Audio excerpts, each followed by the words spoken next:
আসসালামু আলাইকুম। School, college, মাদ্রাসা ও কারিগরি শিক্ষা প্রতিষ্ঠান যারা প্রতিষ্ঠান প্রধান বা প্রতিষ্ঠানে অনলাইনের কাজগুলো করেন, তাদের জন্য একটা বিষয় আছে যেটা আলোচনা করা যায়।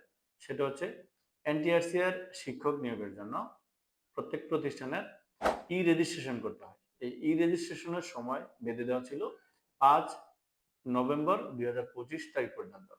সেক্ষেত্রে অনেক প্রতিষ্ঠান তাদের ই-রেজিস্ট্রেশন সম্পন্ন করেছে।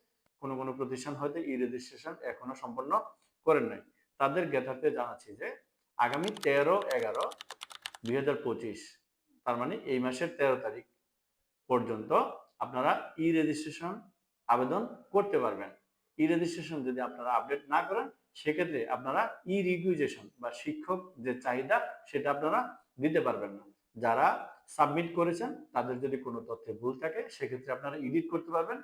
আর যারা এখনো ই-রেজিস্ট্রেশন সম্পন্ন করেন নাই তারা ১৩/১১/২০২৫ রাত ১২টার মধ্যে আপনাদের ই-রেজিস্ট্রেশন সম্পন্ন করবেন। ধন্যবাদ সকলকে।